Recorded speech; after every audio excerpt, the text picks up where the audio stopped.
स्वर्ण Neeraj. Doctor APJ Abdul Kalam का कहना था, सपने देखना बेहद जरूरी है, लेकिन केवल सपने देखकर मंजिल को हासिल नहीं किया जा सकता। सबसे ज्यादा जरूरी है जिंदगी में खुद के लिए कोई लक्ष्य तय करना। और यही लक्ष्य तय किया था टोक्यो के ओलंपिक खेलों के स्वर्ण पदक विजेता नीरज चोपड़ा ने। 7 अगस्त वर्ष 2021 का वह ऐतिहासिक दिन, जब तिरंगा शान से स्टेडियम में लहराया था और भारत का राष्ट्रगान पूरे विश्व में गूंज उठा था। यह एक बिल्कुल अलग अनुभव था। ओलंपिक स्टेडियम में हमारा राष्ट्रगान बज रहा था। उस समय के माहौल और अपने अनुभव को मैं शब्दों में बयान नहीं कर सकता हूँ। यह मेरे और मेरे देश के लिए गर्व का क्षण है। 23 वर्षीय नीरज हर पल एक रोमांच का अनुभव कर रहे थे।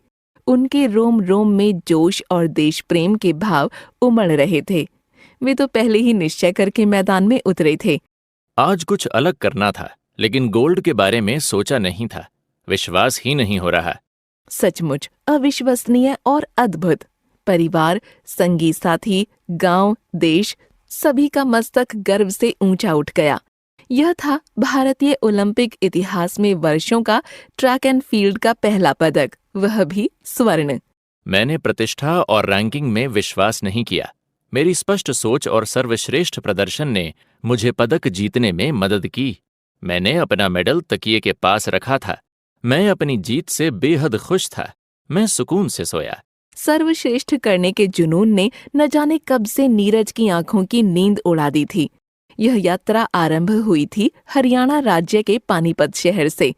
24 दिसंबर सन 1997 को पानीपत के छोटे से गांव खांदरा के एक किसान परिवार में नीरज चोपड़ा का जन्म हुआ। प्रारंभिक शिक्षा स्थानीय डीएवी स्कूल से प्राप्त की।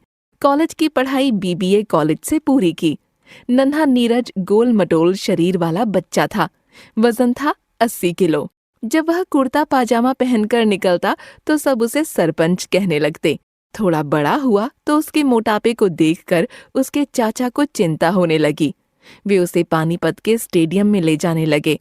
13 साल के नीरज का मन दौड़ में नहीं लगता था। वहीं पर दूसरे खिलाड़ियों को भाला फेंकते देखा और फिर धीरे धीरे उसकी ओर आकर्षित होने लगा। पढ़ाई और जैवलिन का अभ्यास साथ साथ चलते। राज्य स्तर के एथलीट जयवीर चौधरी से उन्हें बहुत प्रेरणा मिली। जब नीरज ने उन्हें विश्व चैंपियन में विश्व रिकॉर्ड बनाते हुए देखा तो उनकी इच्छा बलवती हो गई। कठोर परिश्रम और अनुशासित दिनचर्या रंग लाने लगी।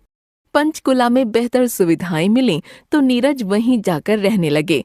वहां उनका सामना पहली बार राष्ट्रीय स्तर के खिलाड़ियों से हुआ। वर्ष 2016 में जब भारतीय महिला खिलाड़ी पीवी सिंधु और साक्षी मलिक के शानदार प्रदर्शन से प्राप्त पदक की अद्भुत चमक से देश जगमगा रहा था। कौन जानता था कि एथलेटिक्स की दुनिया में भारत का एक और अमूल्य रत्न सभी दिशाओं को अपनी प्रतिभा से जगमगाने की तैयारी में है। इसकी शुरुआत तो तभी हो गई थी जब नीरज चोपड़ा 11 अगस्त 2008 को बीजिंग ओलंपिक खेलों की व्यक्तिगत स्पर्धा में स्वर्ण पदक जीतने वाले पहले भारतीय खिलाड़ी बन गए थे। वर्ष 2016 नीरज के लिए उपलब्धियों का वर्ष था। उन्होंने पोलैंड में अंडर 20 विश्व चैंपियनशिप में स्वर्ण पदक जीता।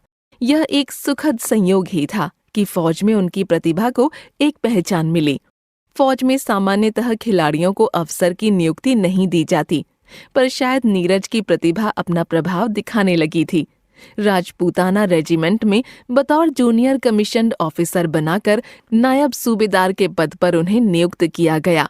ऑस्ट्रेलिया के गोल्ड कोस्ट में वर्ष 2018 राष्ट्रमंडल खेलों में उन्होंने 86.47 मीटर भाला फेंककर स्पर्धा का स्वर्ण पदक अपने नाम किया।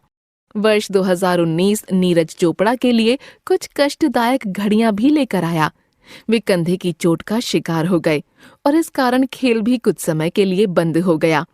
कई महीने आराम के बाद स्वस्थ होने पर पाया कि कोरोना सर्वत्र अपना शिकंजा कस चुका है। कई इवेंट रद्द हो गए हैं।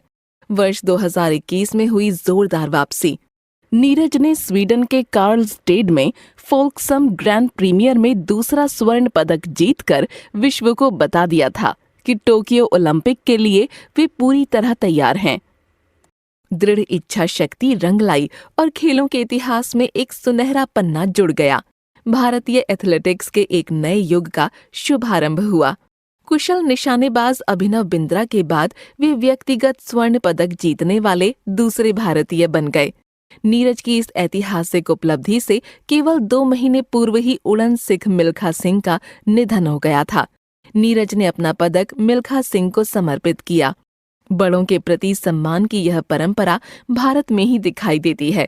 स्वर्ण पदक लेकर घर पहुंचने पर नीरज ने उसे सबसे पहले अपनी मां के गले में डाल दिया, जो उसकी सच्ची अधिकारी हैं। माता पिता के अनुशासन और प्रेम के छत्र तले ही तो बच्चों का भविष्य संवरता है। एक सपना साकार होने पर नीरज के दूसरे सपने को पूरा करने का समय आ गया। प्रण किया था कि अपने माता पिता को हवाई जहाज की यात्रा अवश्य करवाएंगे। ग्रामीण परिवेश में पले बढ़े व्यक्ति के लिए यह एक स्वप्न ही होता है। दिल्ली से मुंबई की वह हवाई उड़ान नीरज के लिए यादगार उड़ान थी, जब उन्होंने अपने माता पिता की इस इच्छा को पूरा किया। अंतर्राष्ट्रीय ख्याति पाने पर जब तब पत्रकार उनसे साक्षात्कार लेने लगे। लगातार अंग्रेजी में प्रश्न पूछे जाने पर आखिरकार नीरज ने पलटकर पत्रकार से पूछ ही लिया, क्या आपको हिंदी आती है? कृपया मुझसे हिंदी में ही प्रश्न पूछिए। उनका मानना है कि कोई भी भाषा सीखने में बुराई नहीं, पर जहाँ तक हो सके एक हिंदुस्तानी को हिंदी भाषा में ही बात करनी चाहिए। अपनी मातृभाषा को सर्वोपरि रखकर सभी का दिल जीतने वाले, सबका हृदय नीरज खिलाने वाले नीरज को सलाम।